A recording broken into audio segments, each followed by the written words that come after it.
kitu ambacho kilitwa lat. Sasa akaanza kuzunguka nao, ni kama alikumbuka hatuko huko mbele tena, tuko nyuma. So alipokuwa akizunguka sana, azunguka akisema venye hawa wasichana wangu ni malaya, hata pengine hawako kwa nyumba ndio maana kelele, na ni asubuhi, hiyo ni masaa 8 huko.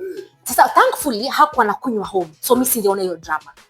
Sasa lakini this particular day, kwa sababu post election violence watu hawezi enda popote, no, ilibidi akunywe home. So pombe ilimfuata hapo na mabisi zake pia wakampata hapo. So unaona sasa nilikuwa naona sasa live So I remember this very small boy. Sio kama alikuwa ni, I don't know, but mimi nimeona tu ni kijana mdogo. Nilikuwa namuona anamwekea madem mkono nini.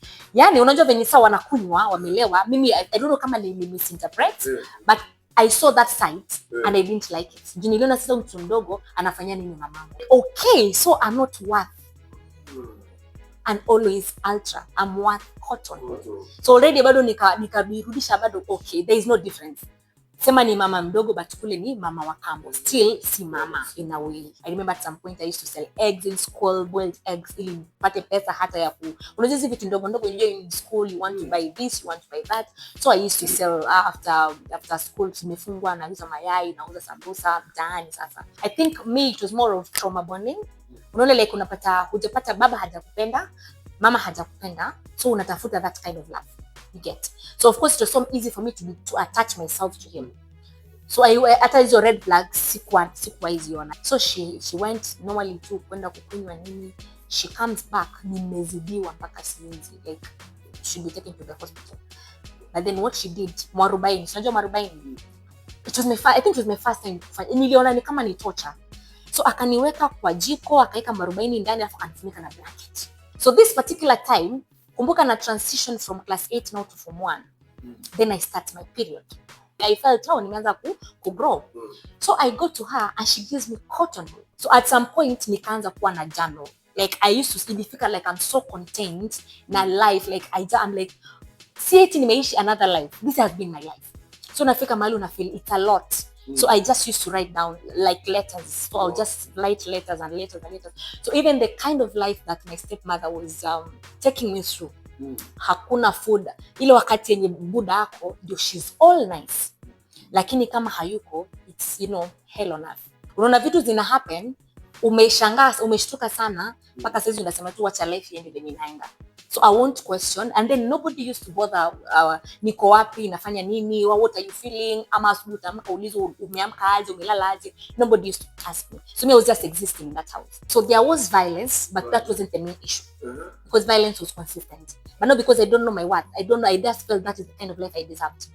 But now, at some point, I think like 2 years or 3 years down the line after marriage, kazi yake iliisha, the company went bankrupt.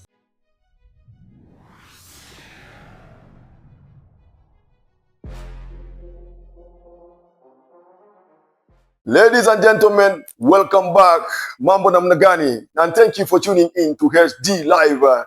I am your host, Heshima, the MC. Remember tunasema kwamba tunapiga dialogue each and every time. So when you need to have a dialogue hapo unapiga simu nambari 0784 721 742. Yani 0784 721 742. Tunachapa dialogue and we have been hosting different guests from different parts of the world. Remember tunachapa na story ya Reese Panyaboke, alafu tukachapa na story ya Isaiah Ongaya. Tunaendelea kuachapa na stories za watu tofauti tofauti kutoka parts of the world. Na leo pia niko na guest na nyuma hapa. In a few I'm going to introduce always stay tuned. If you have not pressed the notification bell upon subscription, then hautapata hizo notification. So make sure you subscribe, comment and share and press that notification bell to stay updated. Today our guest is none other than one of the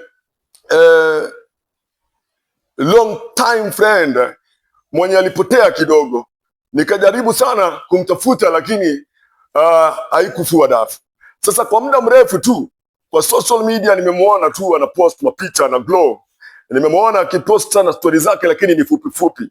I just decided now to hit her DM to find her, nimlete katika studio tuweze kupiga story na yeye. Yaani tuweze ku have that dialogue ili atuambie amepotelea wapi na what happened katika life yake. I had to take the entire journey tujue ilikuwaje, kama if there is any struggle that he went through atuambie pia, na kama maybe labda kuna lessons ambazo pia angependa kutumia ili tuweze kulearn. Tunaambiwa every day is a learning day na tunaona new things each and every day. So guys, ladies and gentlemen, help me welcome our guest of today, and she's none other than Shilla Baya. Shilla Baya, welcome to the show. Hi, good to see you. Yeah. So thank you so much for having you, and we are so glad to host you in HD Live. We need to have a conversation yenye ni ndefu sana. I know umekuwa mtu wa story tu, very talkative. So this is the day that I want you actually to tell us your journey baada ya kupoteleana.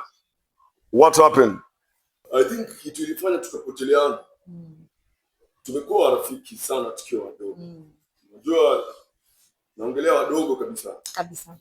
And unajua ulipotoka ulikuwa kuna sababu kubwa sana ambayo ilifanya sisi tukapoteleana. Wazazi wako walipokosana. Sisi pia tukapoteleana. And nilipoulizia Shilla alienda wapi, nikamwambia kwamba umeenda kuishi na your stepmother. Wengine wananiambia kwamba umeenda kuishi na auntie and all that. Lakini yote salama. Lakini Mungu ni nani? Kabisa. Ni sisi hapa tumekuja tena kupatana. Exactly. And tunasema kwamba hiyo journey niko very much interested kujua baada ya wewe kuishi bila dad kwa picture yako, your real mom kwa picture yako, unaishi sasa na hata tusitumie dad kwa sababu dad alikuwa anakuja kwa stepmother. Lakini yule ambaye alikuwa hayuko present sana ni your real mom na alikuwa hayuko present sana. Because sasa wewe unakuwa raised na your stepmother. Unajua that's a very long story on its own. Ulisoma vipi? Na pia maybe kuna any challenge leo so maybe ungependa kushare HD Live hapa tu kuna dialogue na the dialogue I need to have with you.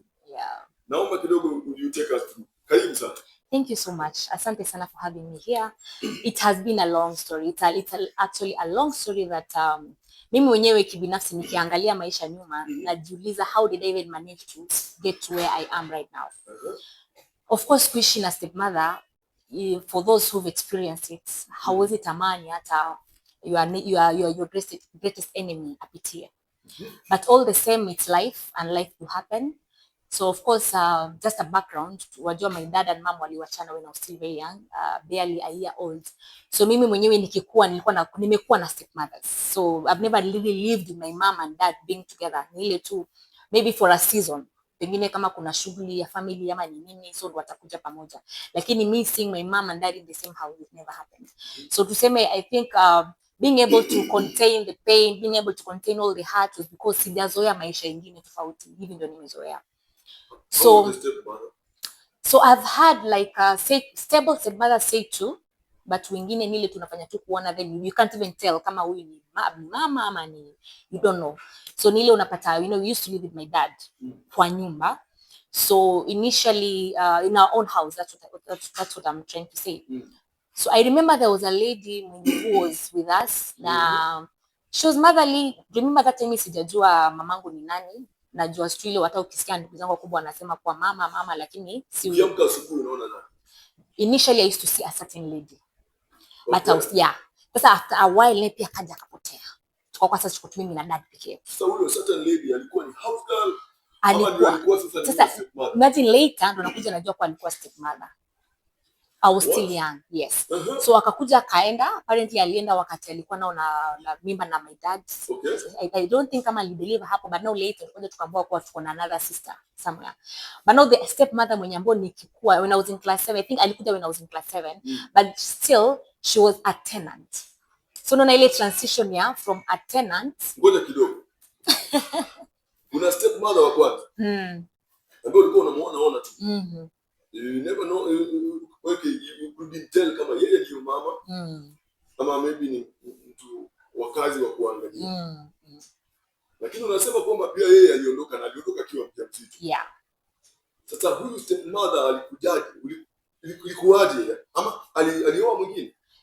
Yeah, so alioa mwingine mwenye mbona I can remember ni nikiwa class 7. Lakini tena hiyo class 7 unajua ile nakwambia how our house is, mbele ni self contained, ni sisi tunakaa 3 bedroom, then akaeka extension sasa ya single rooms ya wapangaji. So this lady nilikuwa namzoea kumuona kama mpangaji akiwa na watoto wake. The stepmother number 2. Yes. Akiwa na watoto wake na akiwa na bwanake. What? Yes. So namuona kama tenant. No. Then kidogo sasa namuona sana natoka from my father's bedroom. So naona bado kuna ile confusion. I'm like, okay.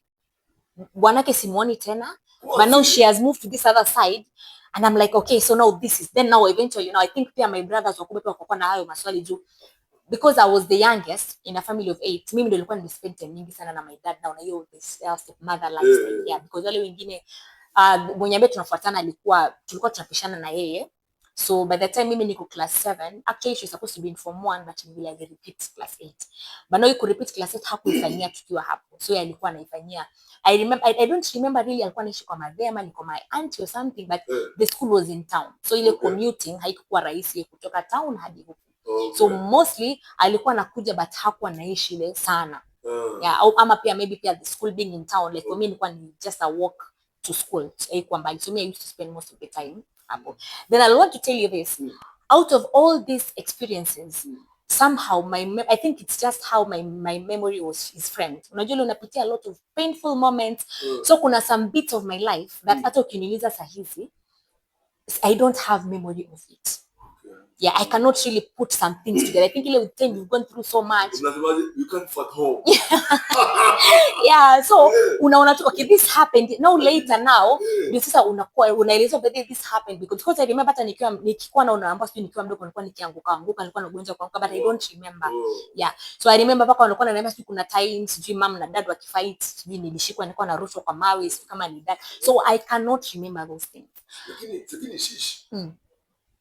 Nataka kuelewa, ulisema kama huyu stepmother number 2 alikuwa tenant wa mzee.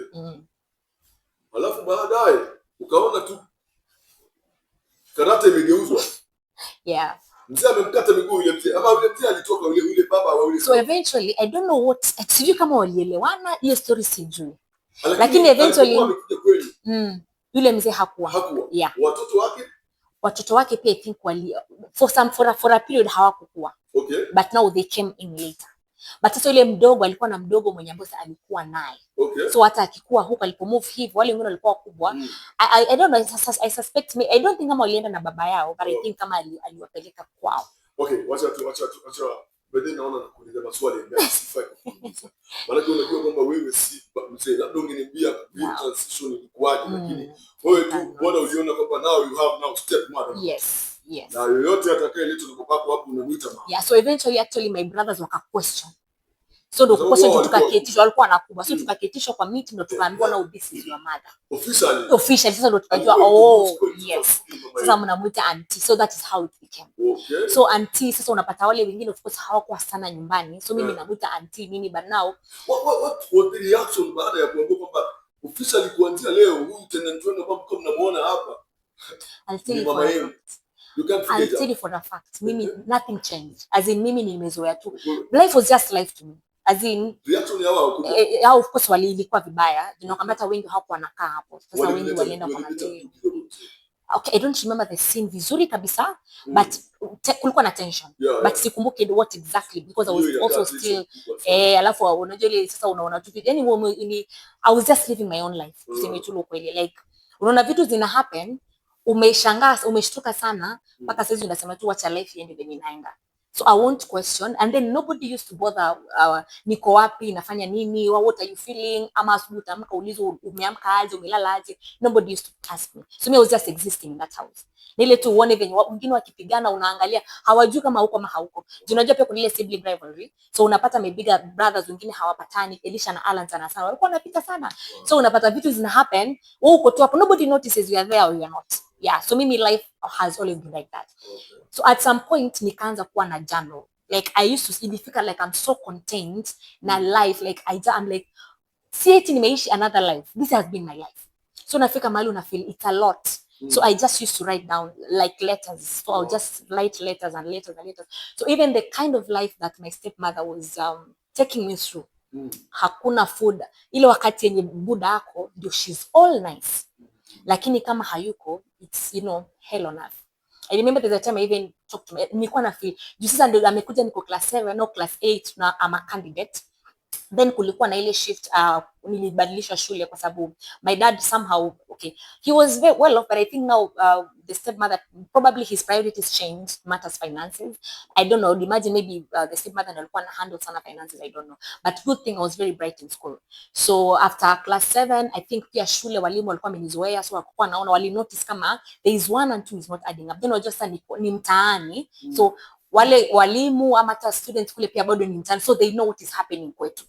So I didn't even have to explain a lot. Utapata pengine they used to know much more than what I. So for me in school from 7, 8 walimu walikuwa very understanding. So na mzee sasa uko unasema kwamba your stepmother alikuwa anavaa ngozi ya kondoo mzee akikuwa, lakini akitoka tu hivi anageuka kwa mwamucho. Labda at some point ulishawahi ku address kwa babako? So I'll get to that. Okay. Yes, so I did address. Lakini not because one thing with me, lately I think I'm doing quite good. For me Nile, I'll start doing it. No, it depends on your reception. Ukikuwa welcoming, I'll continue. But ukinao pia ni kama unakuwa defensive, you now close me off completely. So I did try at some point, but it kwanza ndio iliwasa. I don't know how I'll address, sijui, I don't know what words, but ndio ikakuwa sasa ndio ikawa ina worsen to an extent. Mpaka I remember there's this incident that happened. Tuko nyumbani, ilikuwa ni mimi, alafu nyumba yetu alipokuja ilikuwa inajaa, kulikuwa na watu wengi tu, like almost every time, not my family but not from her family, so every single time unapata tu ni kulikuwa kuna watu wengi. So I remember this one time nimetoka sitting room, nimetoka kuchukua plate, naenda kitchen kuweka food, so it's self contained, so penye sitting room iko na penye kitchen iko, it's quite a distance. So I remember nimeenda kuchukua kwa cabinet ya vyombo hapo katikati sini sitting room, then to used to have these carpets za plastic za kitambo zenye ziko slippery. So apparently now nimekwambia alikuja na mtoto wake mdogo. At that time I think she was pregnant, but ilikuwa bado mimba ni ndogo. Sasa the child wasn't my dad, it was for the husband. Niambiwa ameachana. So of course alikuwa hapo. Zia alichukua kama ni mtoto. Ujauzito ilikuwa ni wa mzee. Lakini already alikuwa, she had 5 kids before my dad. So among her 5 children, huyo wa mwisho alikuwa bado ni mdogo. Yeah. So I remember that day nimeenda kuchukua sahani, alikuwa amekaa hapo. So ile mtoto alikuwa kama alikuwa anatamba or something.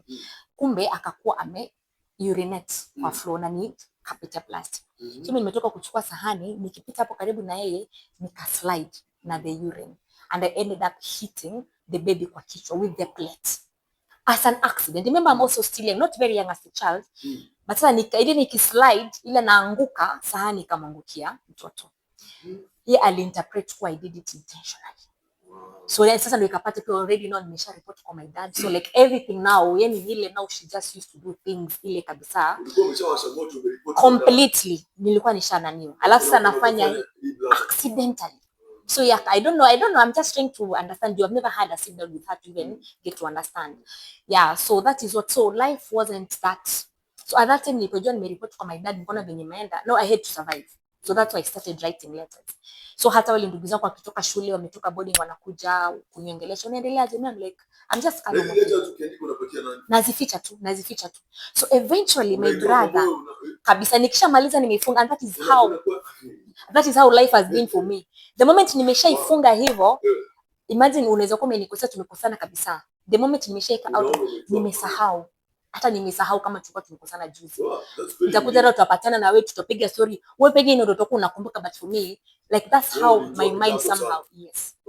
So how I got saved now from all this stepmother situation. Now my brother akakuja akaona, so tume 7, 8 thankfully high school. No between 7 and 8 kuna ile break ndio join high school.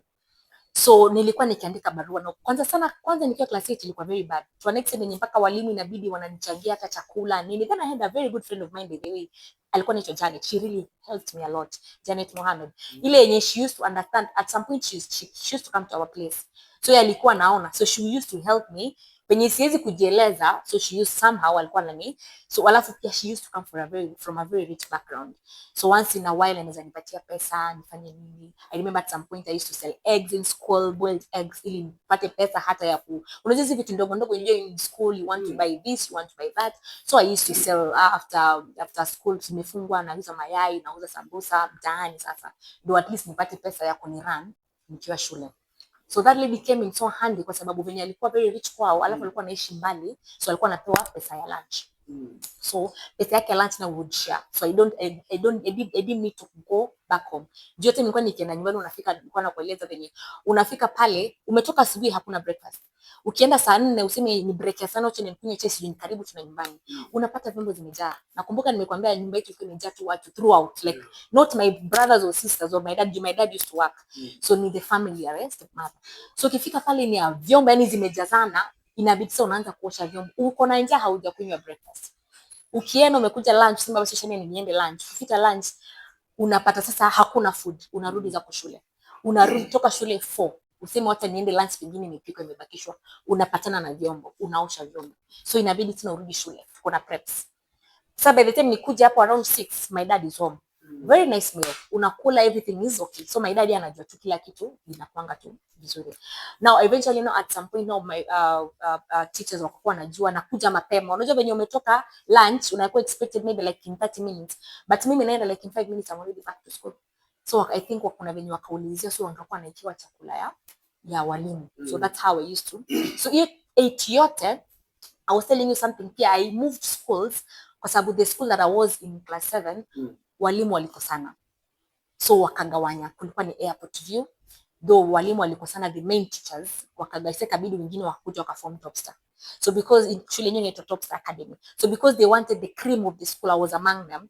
So mimi wakanitoa huko with a discounted school fee. I remember I think I paid like 2,000 only for the year, and it's an academy for the year. So for me it was easy because already the mother amekuja, sio kama niendo alikuwa na manage finances za Buddha, but of course nilikuwa naona a difference of how now my dad used to behave around money. So sasa unapata hakuna pesa. Only later to get to know that I don't know where she had mentioned this word, but Buddha nikaambiwa kwa I think I mentioned for my sister, like it's you'd rather fundisha a boy than a girl. So I think now with that notion, I think my dad pia kuna venye hakuwa na ile nanio sana. So now class 8 tumemaliza. Now I'm home. What happened now? That time nilikuwa nikiandika mabarua. Brother yangu mwingine akakuja kaona the letters. I don't remember kama alini question, but I remember nikiwa question about this letter. So what is my brother? I was writing the letters to my mother, by the way. So I don't know my mother remember, but I'm just addressing the letters to my mother. Just imaginary. So my brother speaks this letter. Alafu nazina. Nikishaandika kumaliza kuandika barua namuelezea tu how life is, what I am feeling, what is happening. I wish you were here. Now all that in letters. Then mimi sasa nikisha offload, of course it was helping me that ile yenye umefanywa kitu ambayo imekukwaza. I cannot talk back. I cannot tell my daddy because of course now itanirudia tena. My brothers sisters are not there in the picture. No, class 8 nilikuwa peke yangu because you sister yangu napata pale kwa shainda boarding company. So yeye pia alikuwa boarding, so I was technically in the house, mimi stepmother na Buddha akikuja usiku. So I had nowhere to share my thoughts. So nikakuwa tu nikiandika barua. So thankfully when now my brothers came back, I don't know nilikuwa nikizificha kwa matters, I don't remember that part of nani sikumbuki, but eventually nilikuja kwa question now with my brother about the letters. Alikuwa ameshashare na mama, so alienda kasipeleka kwa madhe, so madhe wakakuja home sasa. Sasa ilikuja sana mimi nikawaelezea na wanao reading this. Of course everything was in the letter, but ile like question, why were you not speaking, why were you not saying all this? But ningeambia nani juu kama nyonye mkipigana hapo hata mnotice kama niko hata sasa my brothers, kwa nini singeambia brothers wangu I'm like nyinyi wenyewe hata you're just doing your own things, like everybody. I wouldn't at that time nieleza hivyo because I was like I would imagine right now understanding because kila mtu alikuwa anapitia their own face. Unajua stepmother ama parents kuachana, alafu kama hao walikuwa wakubwa walikuwa wamezoea, we were used to be very okay financially, mom na dad wakikuwa pamoja, so hao walikuwa wameenjoy that rich. Unaona nikwambia we had an 85 inch TV kwa nyumba. Okay, start to be corrected. But I think when parents separate, your impact inaenda kwa watoto. Definitely. Because as much as you're telling us, ndugu zako walikuwa hata pia hawakuangalii, Wao pia walikuwa wanaangaliwa. Wao pia walikuwa wanatafuta itakuwaje. Exactly. Unaona? Wao walikuwa na stress where they are. Wanatafuta itakuwaje. Wewe pia at the same time you're going through hell.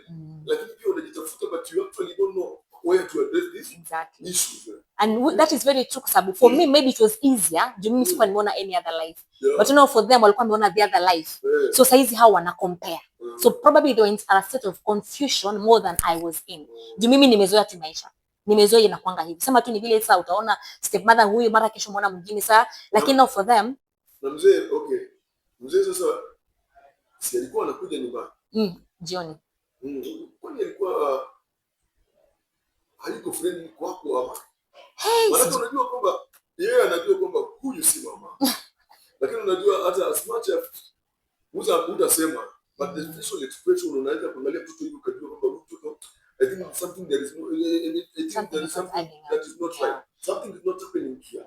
I need actually to sit down with this child to have a dialogue.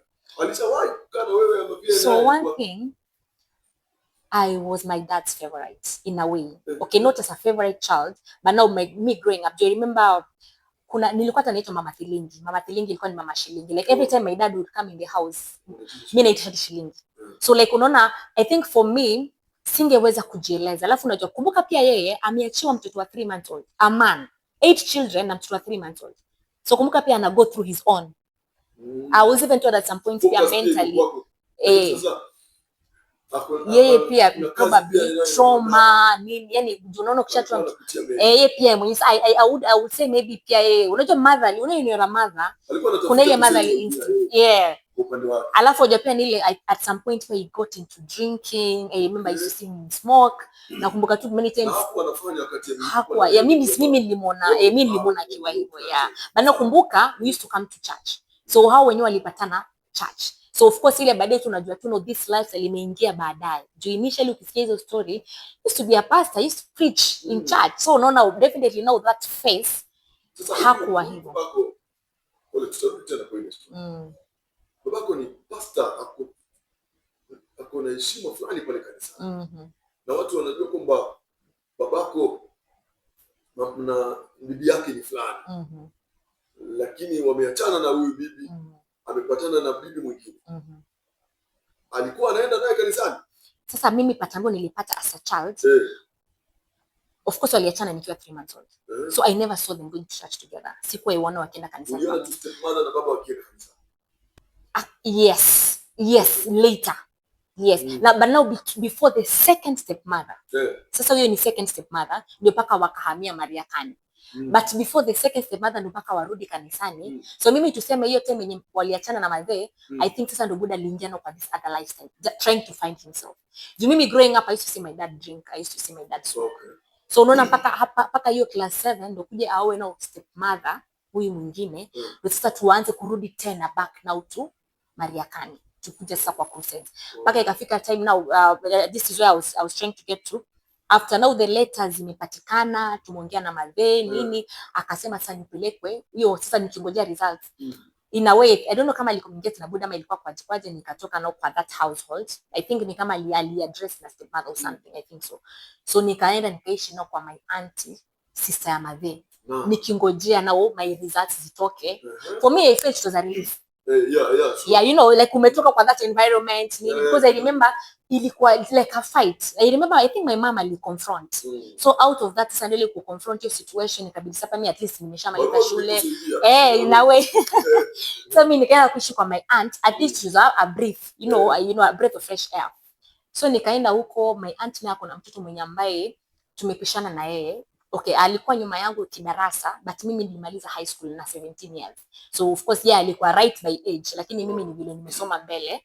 So but age wise probably kama tumeachana mbali pengine ni some months or maybe close to a year. So cannot say age months. Ni vile sasa mimi nimemaliza class 8, yeye ndo ako class 8. So nimeenda kuishi kwao yako shule, mimi nangojea results ndio nijoin form 1.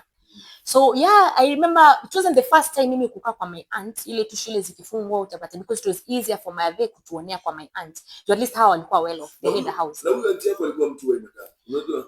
Sasa pia yeye ni auntie. Bado unajua. Yeah, si mama. Unamwita mama mdogo. Exactly. Mama mkubwa kuna jina mbele yake, si mama tu na ikaisha.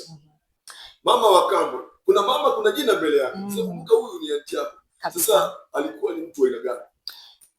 So because nimetoka kule kwenye nilikuwa hii environment, it felt better. Okay. I felt it's better up until a situation that happened. Ndio sasa nikajiambia okay, sasa maisha imekuwa nzuri. So venye tulienda, unajua tu kawaida tu venye umeenda kwa yua mama mdogo, kazi za kawaida tu ukifanya pale na pale, kawaida tu households nini, walikuwa wanauza maji hapo nje. So sometimes watu wakikuja nataka maji, because sasa mimi ndio niko kwa nyumba, nitaenda niuze maji nirudi, wako na super, it's like a mini supermarket, like a shop that it was fully stocked, alafu watu walikuwa wanaitumia sana hapo kwa mtaa. So this particular time, kumbuka na transition from class 8 now to form 1, then I start my period. So during that period, kumbuka sijakuwa na mama mzazi ama it's my first time. Sina dada mwenye ambaye ananielezea what is happening. So me just nashtukia tu, there's blood all over and I'm like, what's happening? So me I go talk to my mama mdogo and I tell her.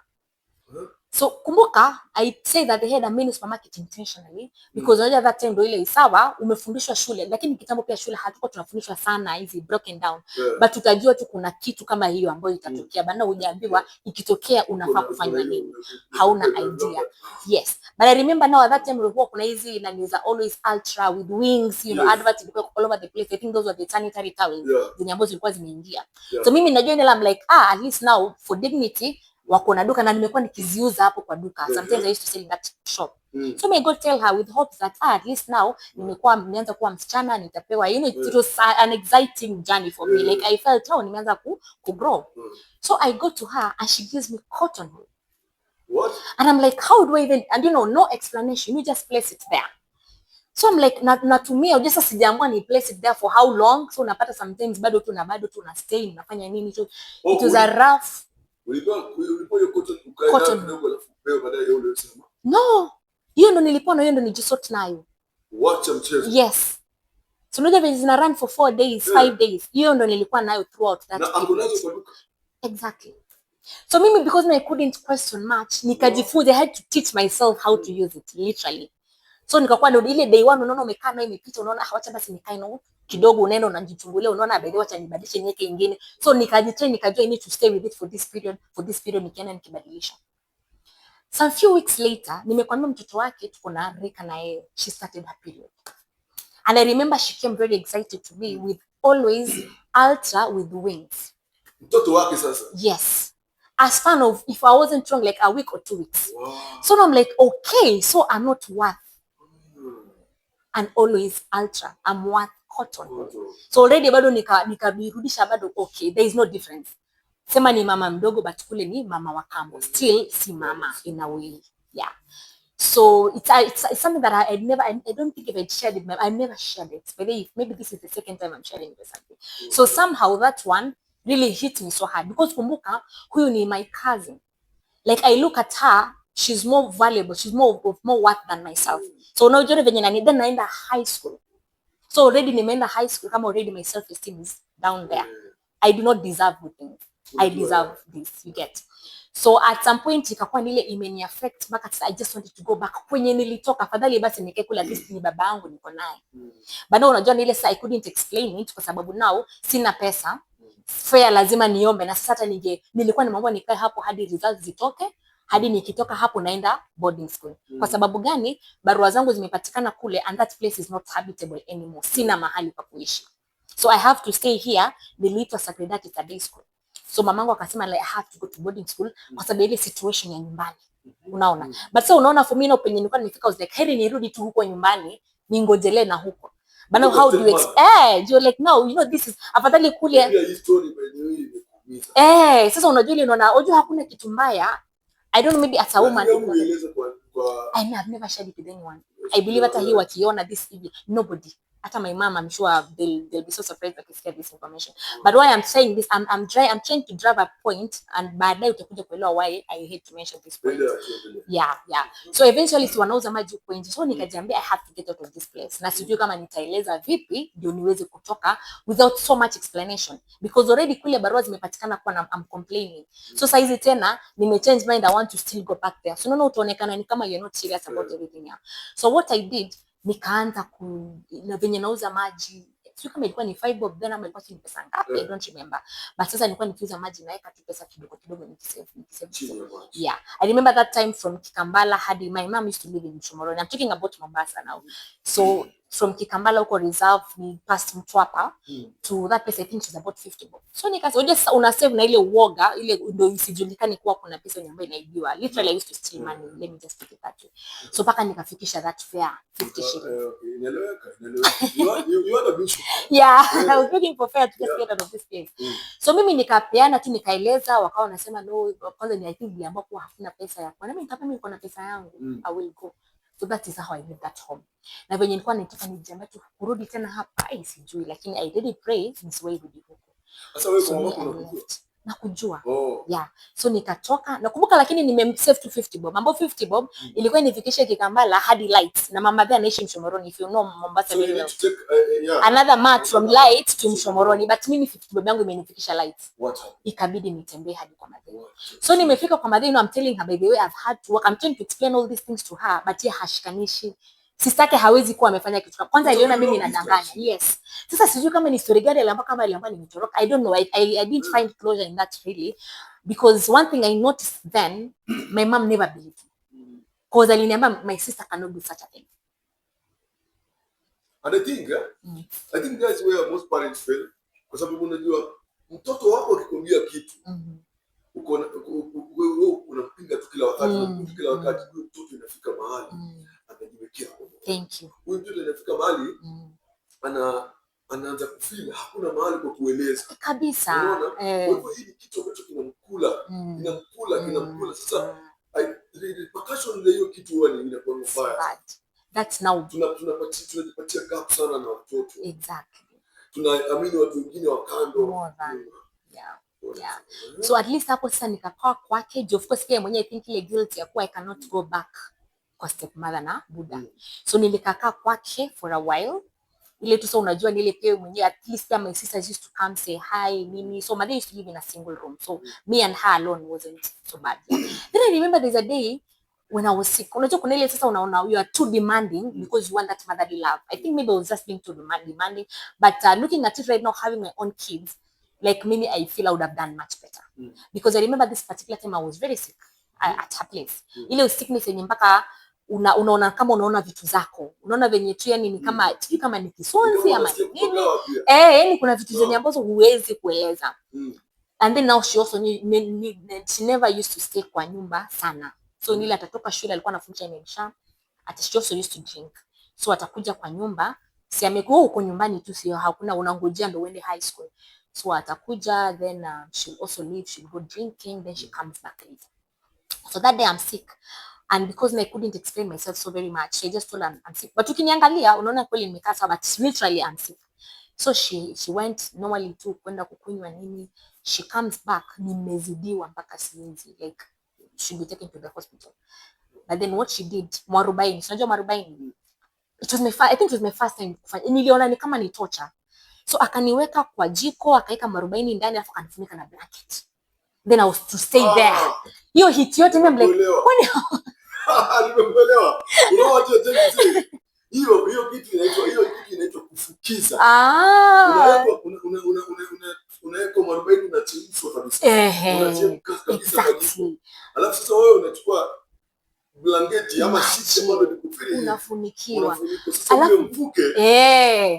Hiyo ni dawa ya homa. Sasa unaambiwa sasa hata ukiona ile unashindwa kupumua unafunikwa. I'm like what kind of love is this? Hiyo ni kufunikwa. Hata mimi sikuwa naelewa. I'm like hii ni dawa gani? I'm like huyu mama ananipenda kweli, as in you know at that particular, because I had gone through so much.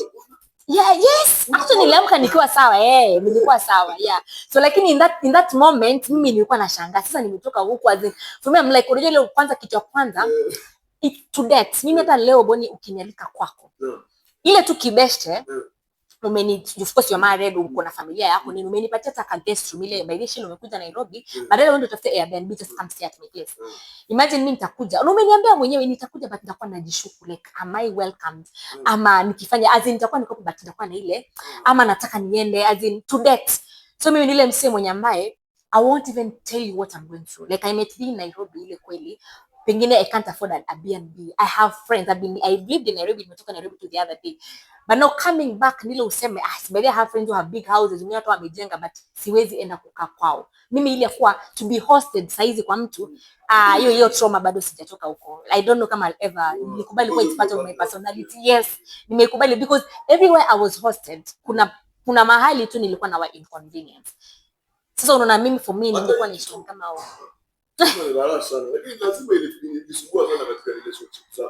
definitely, and that is where I was heading to. So eventually nikaenda combine girls, enjoying my sister from 1, from 2.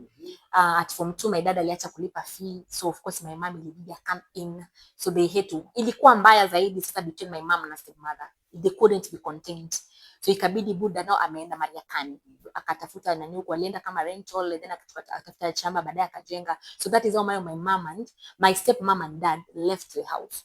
So eventually my brothers wengine wamemaliza college, wengine wamemaliza nini, sawa wakarudi nyumbani. So na sasa nyuma tumeachiwa nyumba ya magumu. Lakini sasa mimi niko body. So venye walienda, apparently this thing happened from 1 na from 2. So venye alienda si kama madai amefukuza stepmother, buda naye akaacha kulipa fee. Sasa mimi niko body. Then now I was in form 2, my sister was in form 3. So somehow I was very bright in school. Mimi ni mabasaries, nini.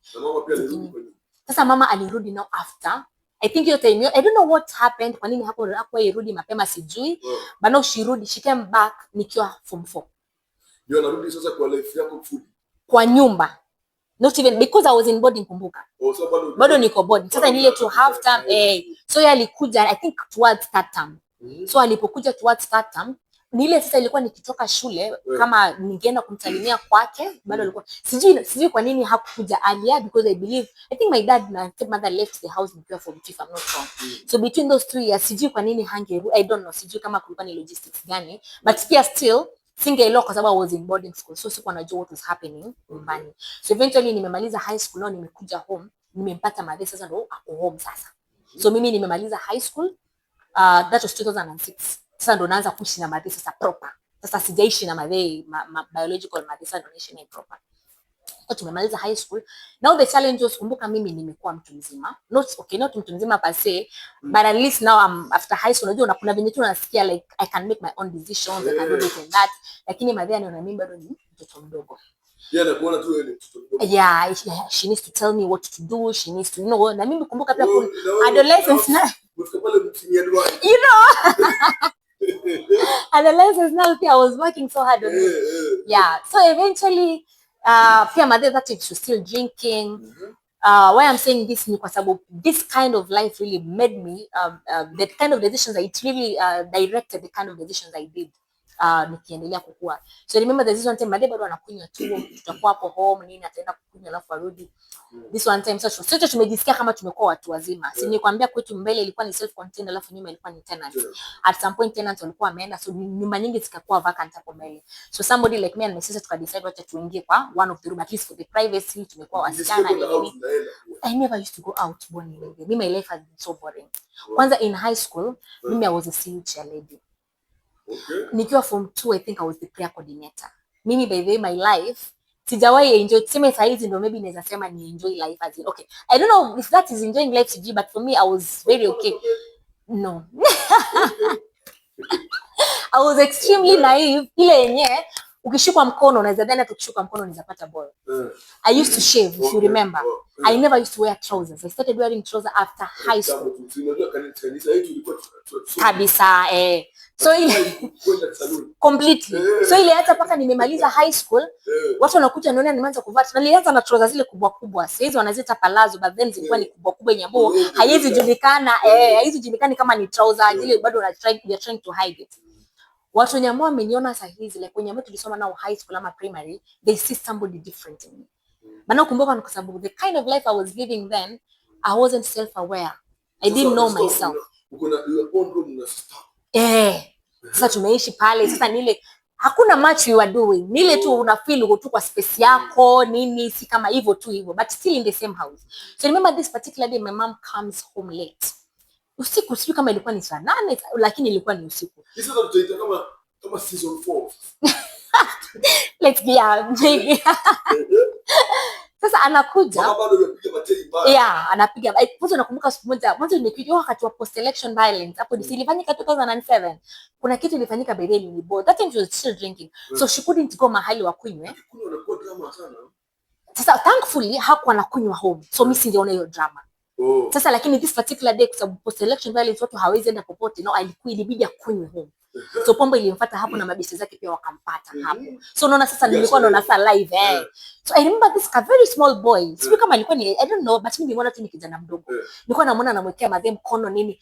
Yaani unajua venye sawa wanakunywa, wamelewa. Mimi I don't know kama ni misinterpret, but I saw that sight and I didn't like it. Niliona sasa mtu mdogo anafanya nini mamangu. No, so I had to raise an alarm. I remember brother zangu wakakuja saa ile ilikuwa chaotic. So of course I think that was the end of my day, na kuja ile kupiga sherehe home because mimi venye niliona I'm like I'm being also protected, they can't know my day for long. Then I'm like mtu sija take advantage too, as much as I didn't understand pombe, but of course I used to know akilewa kuna venye alikuwa kibehave, unaona. So for me now at least akupale na let me be protected, mtu asimtake advantage. So I remember that side na it wasn't so very well with me, ilikuwa some chaos. So hiyo ni part of the stories zenye ambazo nilikuwa nikiona na kumbuka nimeona my dad akikulewa. I knew how it used to be. So saizi bado nimerudishwa tena still kwa parents, lakini now my mom drinking. So this day she comes home late.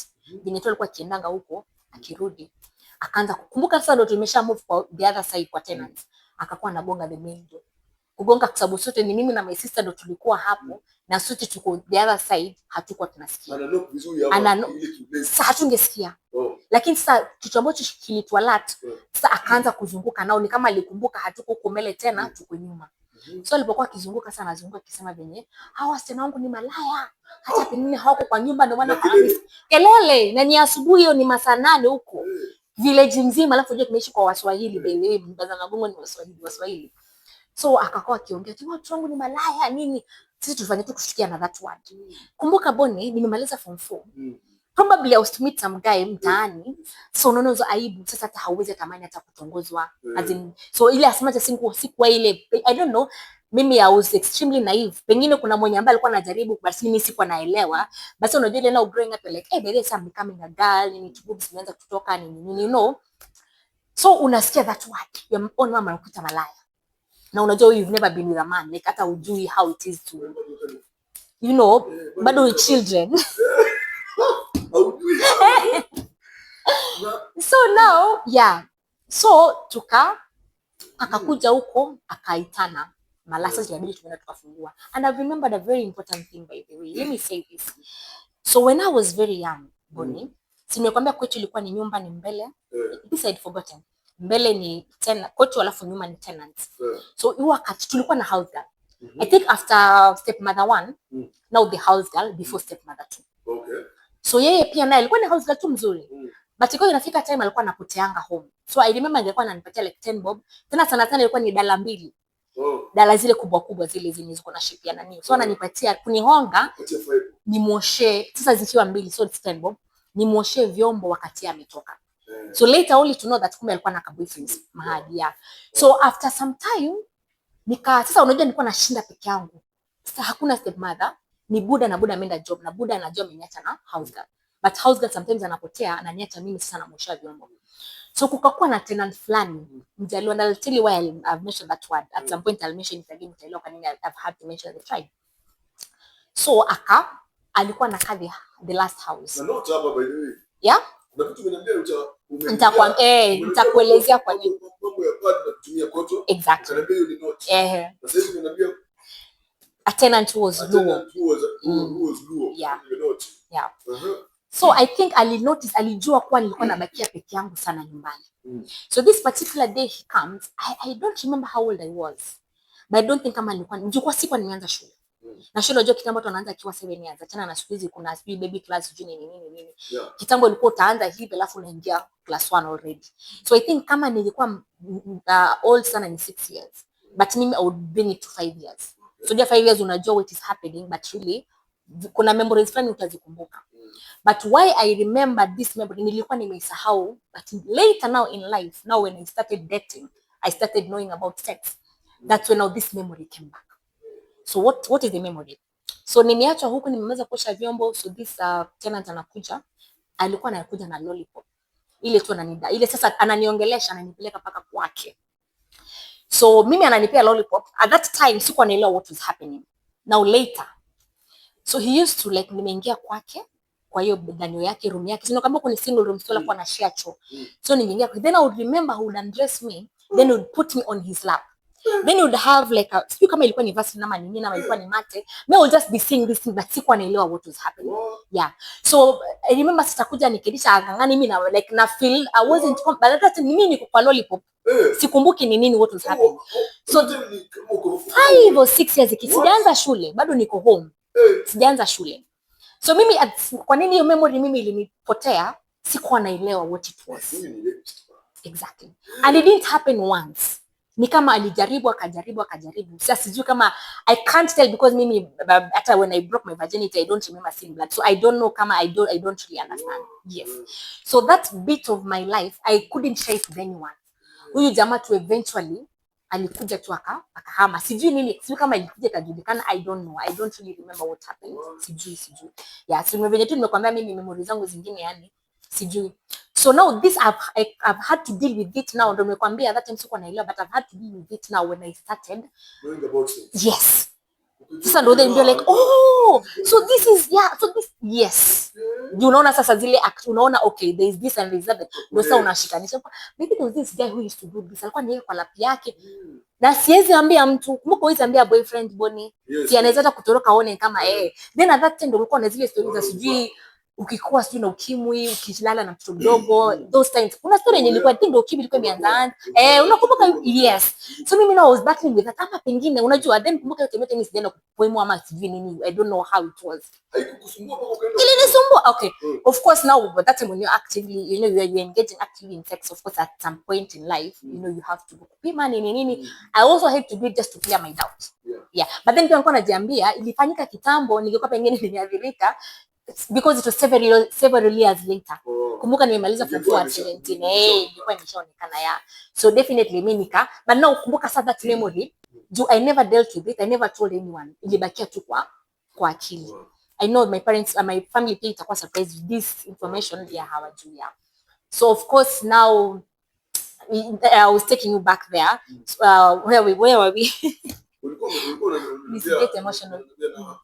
It's okay. Tuko na sawa hapa. It's okay. Mimi leo nataka ufunguke sana. Sasa wewe, sasa historia ambayo unajaribu kunielezea ni kwamba baada ya mama kukuita malaya. Thank you.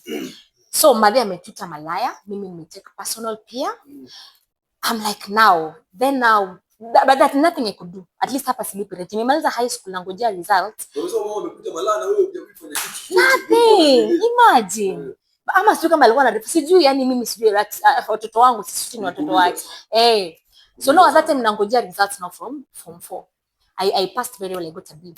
So then my brother alikuwa amefungua a cyber. So ile tu can keep busy. Do you remember alikuwa ameniambia if I get a B, he'll buy me a phone. So eventually that's what he did. Then of course alikuwa anafanya kazi Barclays, then Elisha if you remember him. Alikuwa anafanya kazi alikuwa anafanya kazi Barclays, then he had a cyber cafe nini. Ndio alikuwa ameanza kuifungua, akaniambia niende nimshikie. Of course niko nyumbani. Then that is where I did my computer packages. So unajua nimemaliza tu shule, you are a bright child. After my brother by the way huyo ni my person. Mpaka sasa lakini at some point tulikuwa na sasa hizi ndio tumerudiana hivyo. Lazima. Yeah. Exactly. Lazima. Yeah, so niko kwa cyber yake nini. So eventually nilianza I think KCSE ilikuwa inamalizika hapo November. So December nikaanza cyber computer packages nini. 3 months by February I was done. Lakini sasa kwa sababu results I think ilikuwa hazijatoka then. Nikaendelea kumshikia sasa kama nikimfanyia kazi hapo. Alikuwa nilipa 5,000 at that time, si pesa mbaya hivyo. So at least I used to manage. Then now later results zikatoka. Results zimetoka. I wanted to do medical laboratory Polytechnic Mombasa Polytechnic. Right now inaitwa Technical University of Mombasa TUM. Yeah. That time ilikuwa ni Mombasa Polytechnic. So I get this letter and then of course finances hakuna. I tell my mom about it and of course pia my brother, but they're like hakuna pesa, wewe endelea kukaa kwa cyber as we figure out. Kumbuka boy mimi hapo that time I think I had my first boyfriend. So kuna ile scale now, you know things, how things happen, you know. So mimi najiambia nikienda kukaa hapa nikiwa idol, sinaweza tapata ball, as in how is my life? If pengine hata nitaendelea kukaa hapa tu nilipe 5k every month until when? So mimi nikasema let me talk to my sister, but my mama alikuwa amesema niendelee kukaa hapo kwa cyber until ile siku yenye pesa itapatikana. So I went to talk to my sister pia Rachel, yeye pia amefanya medical lab. So at least nilikuwa nasema at least we'll be speaking, because I was really looking up to my sister Rachel. Like today tu kwenye venye tu, unajua venye she's the second born and I'm the eighth born. So kuna venye tu naona the strides and I make, wewe unatamani pia kufika huko. So I talked to her, of course now ile structure ni nini, mambo za admission bado hazijafika. But thankfully now my brother Elisha alikuwa akifanya kazi Kenya Airport Authority. Kulikuanga na kama hizi zinaitwaje surveys. So kama ile unapoa job, kwa mfano unapeana questionnaires about something, ilikuwa inaitwaje, wala ameforget the name. So unapata we kazi yako ni distribute hizi questionnaires watu walipe. Watu wajaze. Then the number of questionnaires you'd respond, you'd bring back, unalipwa. Research, it was research work, thank you. So it's research work, so tunaletwa any wakati wa these questionnaires needs to be filled. So at that time Kenya Airport Authority, no more international airport, lakini kwa ina happen for every airport, but mimi I was stationed in more international airport. How I got this job, it was through now Elisha, because alikuwa ameshaifanyia kazi na wao. So lakini kwa sababu amepata kazi Barclays, wame reach out to him, akaniproposea mimi. So I had to go in for an interview. For the interview, I met a certain guy who became now later in my life, alikuwa very resourceful. He was now the manager, Nito Joash. He was the manager of that section. I think today bado wako pale, I'm not really sure, but bado anafanya kazi, but alikuwa headquarter Nairobi. So I went in for the interview and you know, it was my first interview, you know, I'm nimetoka to high school nini. So I did very well and was given that job. So we became friends later. You know, just ile tu unaona venye this is your boss, alafu anaona tu, you know, I think pia alikuwa anaona like this lady has potential. I don't know if you could figure out I was disturbed, I don't know, but of course no, kuna venye tu it really helped me up the ladder also in my own career and stuff. So now nimepata job na hiyo Moi International Airport. But now before that nilikuwa nimekwambia kuhusu kwenda college. Nimeitwa na Mombasa Polytechnic. Nikaanza for I think that was before, that was before this job. Nimeanza, sister yangu akakuwa willing, akanilipia admission nini. I went and started. 1 year down the line ikabidi nime drop out. I couldn't afford fee nifanye exam na ni proceed. So nime drop out, ikabidi nimerudi home. Thankfully now that time my brother alikuwa shapata mtu wa kumweka kwa cyber. So akaniconnect na hii job ya Kenya Airport Authority. Tuko kwa hiyo job. Kumbuka bado ile story ya umalaya bado it's still in my mind. Nakuja home but bado inanisumbua. Madhe bado is still drinking. So at some point mimi nikadecide. Yeah. Unajua that time mwezi ile. Unajua pia mwenyewe una sijui. Then I didn't know the effect of alcohol at that time. So I remember now when I got back from Polytechnic, before hata nipate hii kazi, I got back and my mama akakuwa na insist bado nirudi kufanya kazi kwa my brother. Mimi nikamwambia no, I'm not going back. Heri hata nitafute tu mahali ni save, lakini sirudi tena pale kwa sababu because nilikuwa naona ni pesa kidogo hainisaidia kwa ni save paka niende college. So my mom told me, if you cannot go back to the cyber to work for your brother, uhame kwa hii nyumba. And that is how I had to move at 19. So ulifukuzwa nyumbani? Yes. Sijui kama it was just her words, sijui, but mimi nakumbuka hata nikitoka, nobody questioned, nobody stopped me. So thankfully, yes, thankfully sasa ndio hii kazi nyingine nayo imeanza. Ya KA. So nikatafuta nyumba karibu na airport. Sometime later hata sijui nimekaa sijui a month tukakuja tukapama. Kumbe nyumba nimeenda, it was a brothel, sijui niite aje, sijui, but kulikuwa na traffic usiku. So this particular day, think hiyo traffic, I don't know kama nini ilifanyika ya watu, traffic ya watu, I mean. Ika happen kwa ni uvamizi. So, yani it really traumatized me. Juu unajua venye uelewe, umezoea kula siku kuna watu wanaingia. Sasa mimi nikaenda nikifungua mlango hivi, naona watu wameshika panga, sasa they coming towards me. Mimi nilitoka hivi na taa, najaribu kuangalia what was happening. Yani that day mimi nilisema tu ni God. Juu alikuwa anagonga hiyo mlango na mapanga. Thankfully kuna mwingine akascream. Ndio sasa polisi wakakuja, and that is how we saved. That morning mimi nilitoka tu na nikaenda na kukaa mkindani nao kwa my sister. So kumbuka this, nimeenda Mikinani. Kumbuka sijafikiria hata kurudi kwetu Mikinani. And that was now the beginning of now making my decisions now in marriage. So Mikinani, sasa niko Mikinani nikafanya kazi kwa sasa yeye ilikuwa inakuja ikipotea.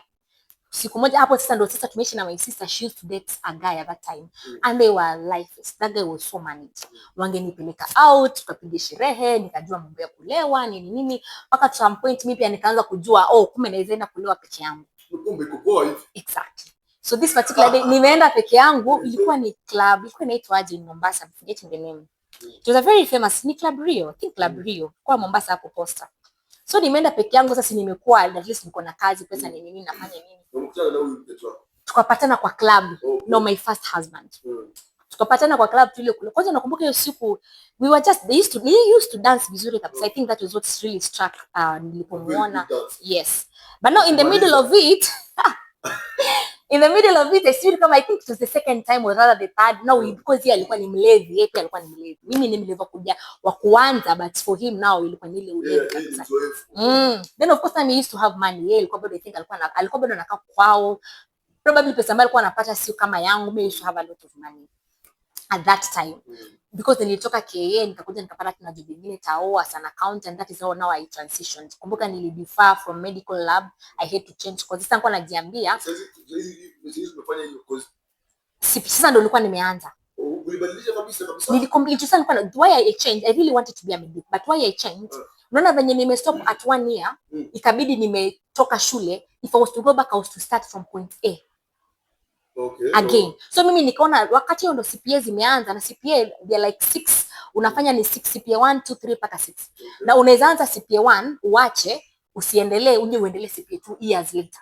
So for me choice ya kuingia kwa accounting ni kwa sababu ya hiyo. But truth be told I really wanted to be a medic. Yeah. So at that time sasa venye nimesasa nikasema wacha nikuje nianze CPA.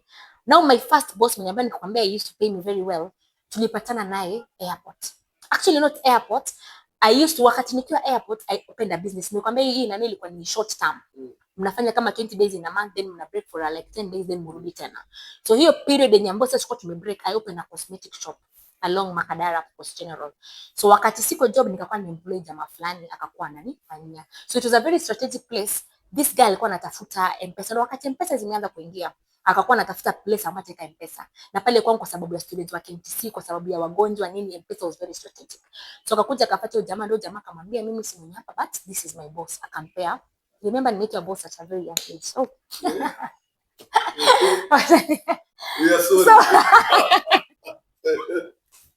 so akapeana my number, this guy calls me. Then sasa nikamsublet. Na ni ile rent ambayo nilikuwa nalipa, mimi nilimwambia nipe yeye. So me I was operating this cosmetic shop bila kulipa rent. So ile engagement zetu monthly as a landlord and tenant nini hivyo, with time we became friends ile yakua. I think you know my intelligence, you can easily pick it very easily. You don't have to struggle. So I think yeah, I pick. At that time sikuwa nimeanza CPA, but I was I think nilikuwa nimeanza classes. Sikuwa nimepata my first certificate. Then he just asked me, what are you doing? Like I really want to have a company, I really want to employ you. So ndio nilikuwa nimeanza. Hata nilikuwa nafanya, I think like in 3 weeks nilikuwa nafanya my first exam. So nikamwambia can employ as an accountant. Lakini of course at that level nilikuwa ni mimi peke yangu as an accountant. At that level nilikuwa ni assistant. Actually account assistant. Yeah. So nikaanza kazi na yeye. So that is how now nikatoka KM, maana haikuwa very consistent. Nikatoka huko ndio nikakuja kwa hii kampuni ya Wilson. So tukafanya, actually nilifanya naye for 1 year. So nikikuwa hapo ndo nakwambia now I had money from kule, alafu pia cosmetic bado inaendelea, then huko so I had money. So I met now my first husband hapo hivyo. Then now because he used to, alafu unajua nile now I think me it was more of trauma bonding. Unaona like unapata hujapata baba hajakupenda, mama hajakupenda, so unatafuta that kind of love. You get. So of course it was so easy for me to attach myself to him. So hata hizo red flags sikuwa hiziona. Then the other thing, alikuwa anatoka kwa family yenye baba na mama wako pamoja. Na brother, yani mimi nilikuwa na ile like I want to be part of that family. Okay, you wanted such kind of family. Yes. No. So hata si tukisema ni mapenzi pasi ama nini. Of course ile initially sote tulikuwa tumelewa. mpaka itufanye venye tulifanya mpaka tuka connect tena. Then now later na kuja kurealize hii kumbe one and one no yes nikazidi na huko. So eventually one thing led to the other. Our marriage lasted for 9 years, but that's a whole story. For 9 years? Yes. Why I was trying to bring this story up, the decision that I made, my childhood, the life that I lived, ndio inabidi ilini advise to get into marriage. At 19? No, by that time, 21. Okay. Yeah, 21. Yes. Then we started having, Moana sasa una have watoto. I used to have miscarriages. Like I had 3 miscarriages. I used to deliver at, around 6 months. Wakuwa wanasema ni premature labor. So unapata mtoto kabisa lakini anakufa. Kama kwanza alikaa for like 2 hours, mwingine 45 minutes, the third one alidalia tu bakalia na akapass. Yeah. So my second marriage, now that was my first marriage. Nimeingia kwa my first marriage. We'll have an episode, another episode here related to the first marriage, the story. But it's okay. Let's just proceed. We go to now your second marriage. So yeah. After 9 years, you met another man. Yes. After 9 years immediately. How ulikaa kidogo? Nilikaa for only 6 months. Kumbuka now my reason, bado sija heal, bado sijaenda through any therapy for my life. We had 2 children from the 9 years. So kwa hii sasa hata nilikuwa niko Kilifi hiyo. Tulitoka Mombasa tukaenda Kilifi. So for me I work well in environments. So nika move environments. Sasa for me nikimove environments, that's why I attach it to healing. Okay. Sasa hata kama tutaenda tutaki kuongea sana kuhusu your first marriage, lakini unaweza tugusia kidogo. The main issue ilifanya mkosane na huyo jamaa mkutana. Okay. So there was violence, but that wasn't the main issue. Because violence was consistent. But not because I don't know my worth. I don't know. I just felt that is the kind of life I deserved. But now, at some point, I think like 2 years or 3 years down the line after marriage, kazi yake iliisha, the company went bankrupt. So we had to. But then that time, mimi na huyu jamaa nimefanya naye for 1 year. He was very insecure. Now my first husband. So at some point, I had to quit my job because of the insecurity. Yeah. So at later nikapata kazi. Ile tu ya kuwa ukipigwa simu late. Hakuniambia niache kazi. Lakini apparently like kulikuwa na nani between mimi yeye na my boss. Yeah. So eventually we had to nikaacha hiyo kazi. We moved now to Kilifi. Thankfully, I got a job now. My mom alikuwa job fulani yenye ilikuwa walikuwa nataka account assistant in a school called Chumani in Kilifi. So nikatumana application, nikaita interview nikapata. Yeye naye wakati huo pia naye kazi yao wamerun bankrupt. So we moved together. The first one. Yes. So tukaenda sote hadi Kilifi na we used to. But unapata yeye hana kazi. Yeah. So unapata ile pia insecurity ikakuwa worse. Now later for those years alikuwa haiko job, but I used to really unapata tu mna manage. Later now actually the 9th year he got a job. Now attitude yake ikachange completely. Unaona venye sasa time yote umekuwa ni kama ile I was there kwa sababu yes, but now right. Okay, sawa. Nikasema tu it's like kama nimevumilia ikikuwa hivyo, the violence was there and all that. So right now akiwa na pesa it even be worse. You ended it. Now we started a new chapter. Yes. So I moved now to Nakuru. Nakuru 6 months. Within 6 months, actually the first day I moved to Nakuru, I joined Tinder. The day we moved to Nakuru. Yes, that's how I met my second husband. Still trauma. It was actually like I would say I wasn't, because sijaenda therapy, sijaweza kuhandle my issues and nini. So we met on Tinder. Alafu pia ni kama alikuwa na zake, so tukapatana. Yeye pia mwenyewe pia kama alikuwa anatafuta shoulder, because pia alikuwa na zake. He's been through so much. Like audio his story as well, I was like what? Yeah. So thankfully for him it was an off, and then pia amepitia life kuna niwe hivyo. Yeah, so tukapatana tu hivyo, unapata tu ni wawili nyote mko na issue zenu, mnapatana, mnaona it's working, but eventually after 5 years you realize actually not working. Yeah, so there was also a lot. So the second marriage now became 5 years. Yes, with 2 children. 2 children. Yeah. He worked for you. Okay, so wow. So number 1, we had he was sick, but he didn't tell me. He was bipolar. Yes, he was a doctor. Na at some point he akasomea psychiatry. So we had issues sana around infidelity, but for me it wasn't a big issue, because for me unajua umetoka marriage ya kwanza umeingia marriage ya pili, you want it to work at all costs. Pia watu wasiseme kwani wewe utakuwa niolewa all the time, get. So hizo zitu hazikuwa major sana. But now there's a time it was so bad yenye mpaka like I found some details yenye I had to ask him, na yeye kweli akaconfide. That time alikuwa amerentia dem fulani, yeye mpaka tu then kumbuka mimi sasa amenifanya nalipa rent, kumbe analipia rent dem mwingine. So that got me into depression. So nikaingia into depression, akanipeleka kwa, kumbuka he's a doctor na pia anasomea psychiatrist, akanipeleka kwa psychiatrist. Kufika hapo sasa kwa the psychiatrist, apparently pia ni psychiatrist wake, but mimi sijui kama yeye ni mgonjwa. So mimi niko hapo sasa, mimi najieleza, nikaeleza nikamaliza, I was talking about the issues with women nini. Then the psychiatrist asked me, but you know your husband's condition? And I'm like, which condition? So you don't know, we were together with him. So akamwangalia, yeye pia akawa na smile. I'm like, which condition? So na wakaniambia nao bipolar, akikuwa unajua ni ile la kupata. Ukikuwa excited, unakuwa excited with everything, ladies and everything. So ndio ilikuwa ina explain the infidelity bit. So I was supposed to understand the infidelity because he's sick. Which that wasn't the problem for me. Because for me, I was like, pengine wanaume wote zinaona ile bado hujahili ni unaona tu, it's okay. Now, something unveiled. I'm not really sure I want to share it on camera really, but we had some differences in religion. Kumbuka mimi nimelelewa in that background. Of course, later my dad aliwachana na pombe, my mama waliwachana na pombe, wote wako kanisani saizi. So now kuna ile religion. We used to go to church together vizuri, lakini now he decided to follow another path. Okay. Yeah. Ambayo it's not Christianity, it's not Islam. Yes, for the sake of the children that we have with him. Yeah. So that was a better thing. When I even shared with my parents, walisema tu, no, you have to leave that marriage. Yeah. But that wasn't hiyo mambo ingine, that wasn't really the reason. But he haswa ndio ika. So now after that marriage, no, I had to leave. Kumbuka na wewe tumeoana kabisa legally. So divorce process, nini, custody, mambo za watoto nini. So I had to deal all that. And that was in February 2024. At that point, pia alikuwa na insecurity issues. Pia at some point I had to resign from my job. So I need a holding. So by the time natoka kwa ndoa, sina kazi, sina ndoa.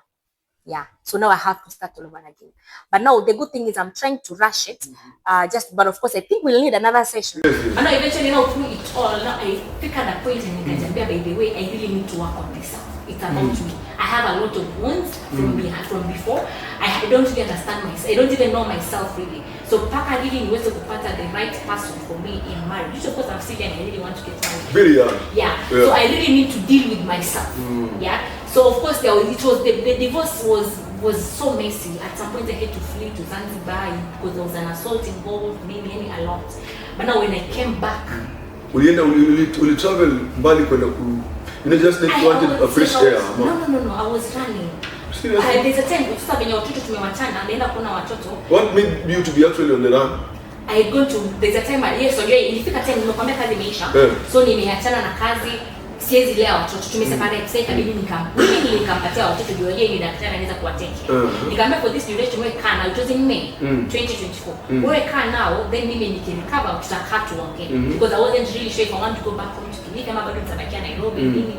So in 30th May he calls me, house girl mwenye hapo anataka kuenda, so nitafutia house girl nyingine. Sisi nikaenda na house girl. Kufika kule hayuko hapo job, sisi daktari anafanya kazi usiku. So he comes back in the middle of the night saa 9. Ukalala tena kwa nyumba ambapo kutoka. Because sasa the house girl again alikuwa amesha move houses.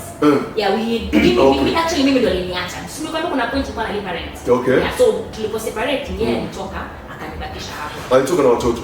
Alitoka peke yake. Watoto nilimpatia baadaye, kwa naona sasa cannot manage. Sasa anaishi nao kwa the other house. Anaishi nao pale.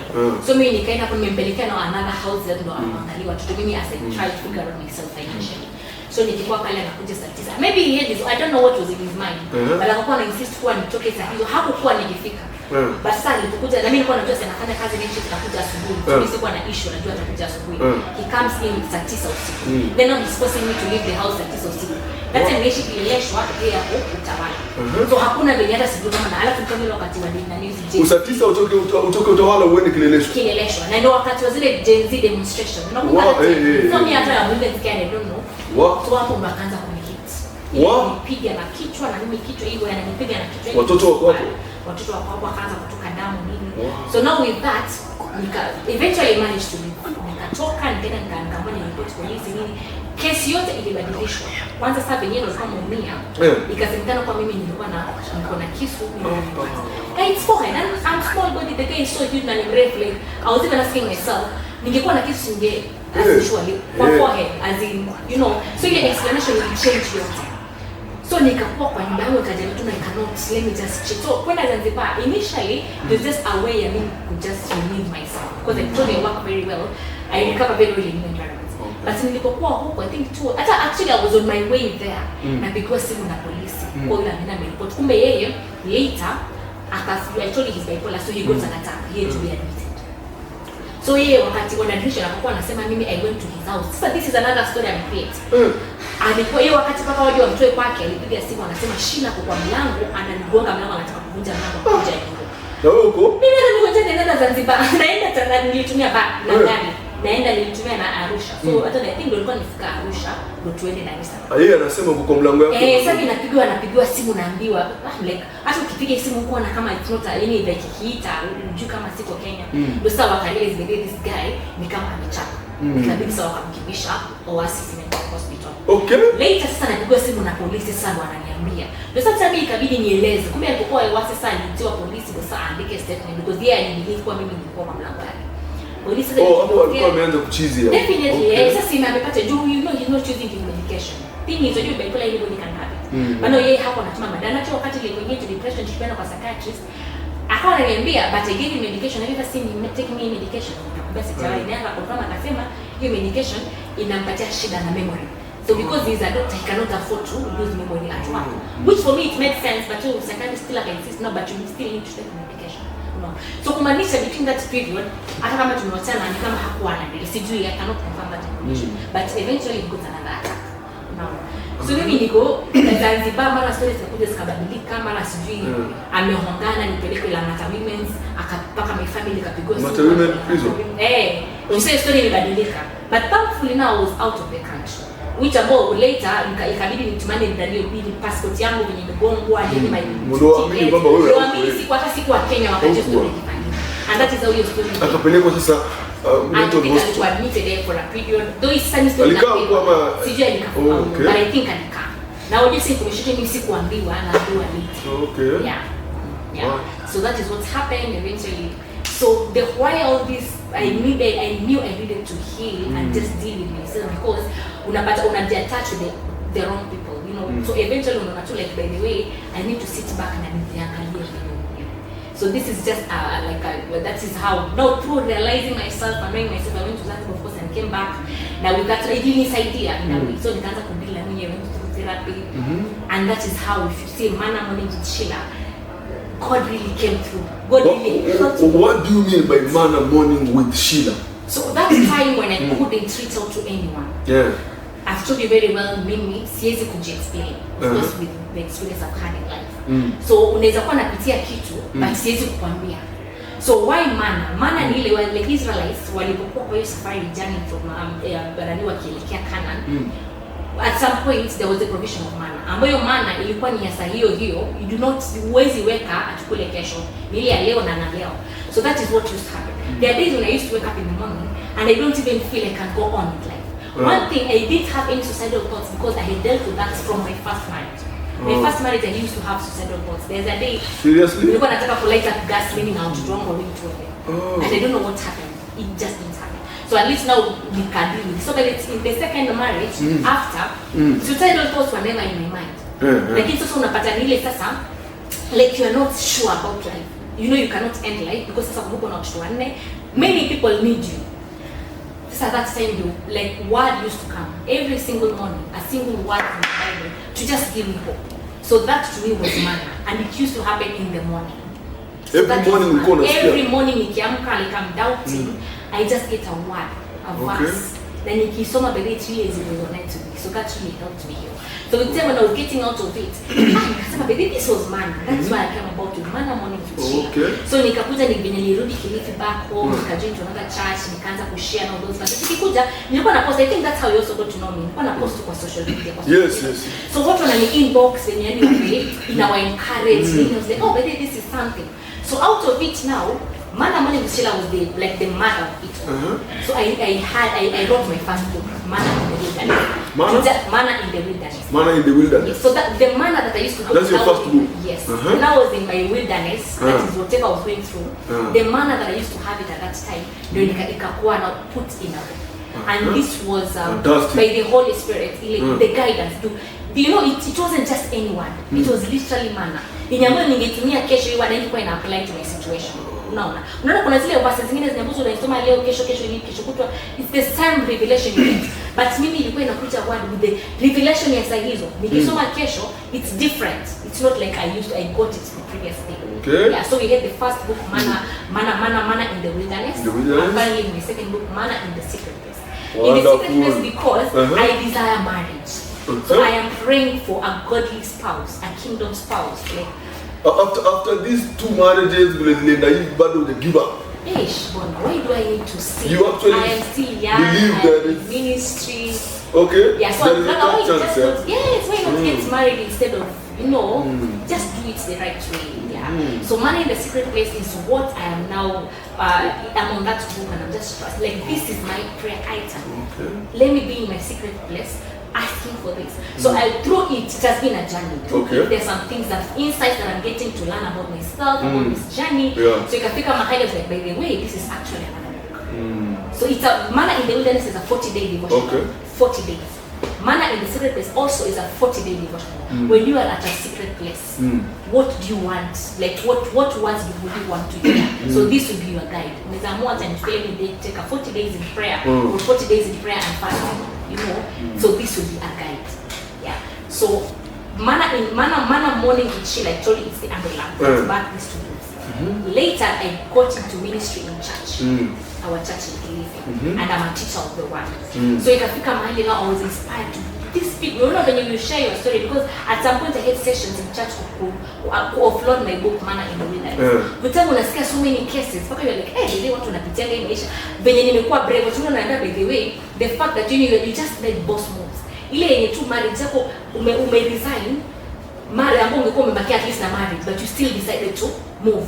Kubuka wewe because my marriage iliisha after nimeresign. So unajua ningekuwa nimesema basi sababu sina kazi acha nibaki kwa marriage. But I still decided let me just unasema utasurvive.